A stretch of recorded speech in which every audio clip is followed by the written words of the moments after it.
अच्छी गेंद नहीं थी, लेग स्टंप के बाहर, और विक्रांत ने बड़ी आसानी से अपनी कलाई का इस्तेमाल किया। 4 रन। यह बहुत ज़रूरी है कि आप सही लंबाई पे सही दिशा पे गेंदबाजी करें वरुण बडोला, क्योंकि थोड़ा भी दिशा से भटकेंगे। विक्रांत ऐसे बल्लेबाज हैं जो कि हावी हो सकते हैं, और वही किया उन्होंने। कलाइयों का अच्छा प्रयोग देखा कि अब फाइनल का खिलाड़ी सर्कल में है बॉबी डियोल, तो अब गैप में खेला और 4 रन अर्जित करते हुए। विक्रांत को खामोश रखना इतना आसान नहीं किसी भी गेंदबाज के लिए, और इस बार कदमों का इस्तेमाल करके आ गया है। यहाँ में मौका हो सकता है, और ऊपर से जाती हुई गेंद, बढ़िया गेंदबाजी, अच्छी वापसी वरुण द्वारा। बाल बाल बचे विक्रांत। जी हाँ, पहली बार ये कहना होगा कि जो ये योजना है कि 30 गज के दायरे के कुछ 5-6 गज अंदर रहे क्षेत्र रक्षक, वो चली नहीं, क्योंकि अगर थोड़ा सा बाहर रहते इस बार तो बड़ी आसानी से कैच ले सकते थे, लेकिन पीछे हिलना इतना आसान नहीं। अच्छी डाइव की थी राजा ने। और अगर अब यहाँ पे अब चारों कैच लपक लेते तो एक बहुत बड़ी सफलता होती है मुंबई हीरोज के लिए। फिलहाल अब एक बार फिर पृथ्वी स्ट्राइक पे, बढ़िया गेंद, अच्छी मूवमेंट प्रदान होती हुई वरुण बडोला को। चकमा दिया बल्लेबाज को, ज्यादा समझ नहीं पाए थे, पढ़ नहीं पाए थे पृथ्वी। टप्पा खाने के बाद अच्छी तरह से बाहर निकलते हुए गेंद वरुण बडोला की। मुझे लगता है कि यह दबाव इस वक्त थोड़ा सा और बढ़ा लेना चाहिए, अगर 1-2 और खिलाड़ी अंदर आ जाएं, पृथ्वी के लिए खासतौर से, विक्रांत के लिए नहीं। शायद स्लिप। इस बार बहुत ही बढ़िया एफर्ट, कभी भी आसान रहता नहीं। फॉलो थ्रू पे लपकते हुए उस गेंद को रोका। बडोला ने प्रयास तो बहुत अच्छा किया, लेकिन उसकी वजह से थोड़ा सा लंगड़ाते हुए वो भी चोटग्रस्त हैं।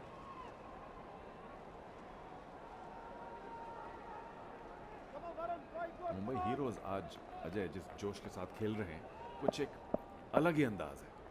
एक तो जो उन्होंने 171 रन बनाए, उसके बाद जिस तरह से उसका डिफेंस कर रहे हैं। बिल्कुल सही कहा चारू आपने, और कहीं ना कहीं वो संघर्ष कर रहे हैं। वो जानते हैं कि ये मुकाबला उनके लिए जीतना बहुत ज़रूरी है, ये उनकी होम ग्राउंड है। विकेट ज़रूर अनुकूल है बल्लेबाजी के लिए, पर अब क्योंकि अब दूधिया रोशनी में नहाया हुए स्टेडियम है, बहुत ही बढ़िया वातावरण है, तो अब गेंद थोड़ी सीम भी होगी, मूव भी करेगी। और वरुण बडोला की खासकर अगर बात करें चारू, तो अब जो रिलीज है उनका वो काफ़ी बढ़िया रहता है, जो सीम पोजीशन है। स्लिप रखना बहुत जरूरी। एक बार फिर लेन मिस। 5 ओवर के बाद 38 पे 1।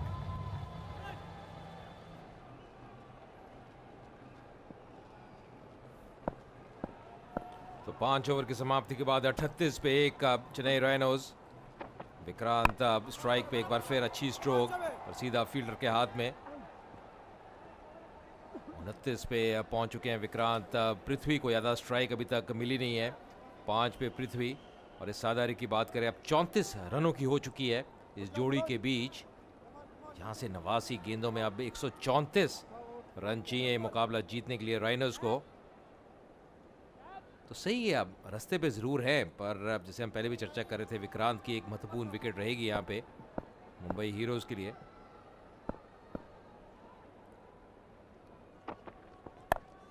इस बार उठा के खेला, खिलाड़ी टीम में तैनात, पर 4 रन मिलेंगे।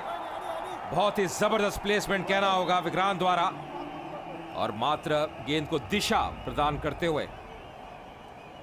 जी 130 रन बनाने हैं सिर्फ 88 गेंदों में, लेकिन जब तक विक्रांत जैसा आकर्षक और आक्रामक बल्लेबाज मैदान में है, तो ऐसा जरूर प्रतीत होता है कि चेन्नई राइनोज ये 130 रन बना पाएंगे। और सुनील शेट्टी सर को अपने हाथ में लेते हुए शायद जानते हैं कि ये विकेट लेना बहुत जरूरी है। पिछले ओवर में वरुण बडोला की गेंद पर एक हाफ चांस जरूर मिली थी, एक लीडिंग एज गया था बैकवर्ड पॉइंट पर, लेकिन बहुत ही मुश्किल अपॉर्चुनिटी।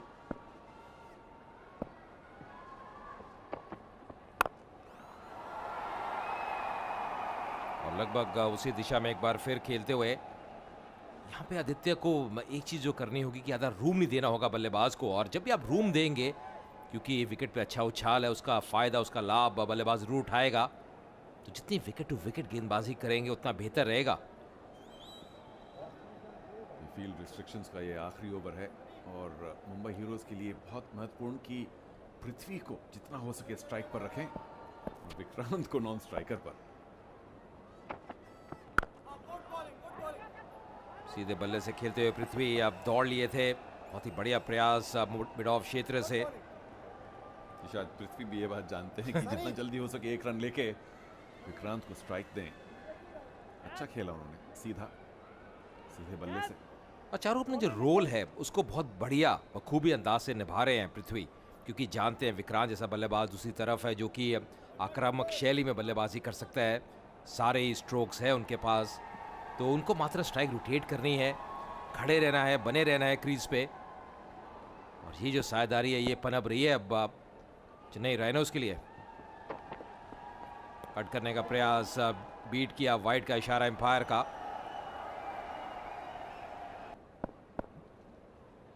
एक खिलाड़ी डीप पॉइंट पे, थर्ड मैन आदित्य के लिए। और बहुत सूझबूझ के साथ बल्लेबाजी कर रहे हैं विक्रांत। भली भांति जानते हैं क्या फील्ड सेटिंग है, इसको कहते हैं तजुर्बा, इसको कहते हैं कि सक्षम टेक्निक। काफी लेट खेलते हुए। जब तक विक्रांत मौजूद हैं ऐसा लगता है कि चेन्नई राइनोज 170-72 रन चेस कर पाएंगे, लेकिन दूसरी ओर से लगता है कि पृथ्वी और जो भी कोई आए वहां जरूर कमी है। हिचकिचाहट, अगर डायरेक्ट थ्रो लगती तो जरूर पृथ्वी मुश्किल में रहते। छठे ओवर की समाप्ति 46 पर 1।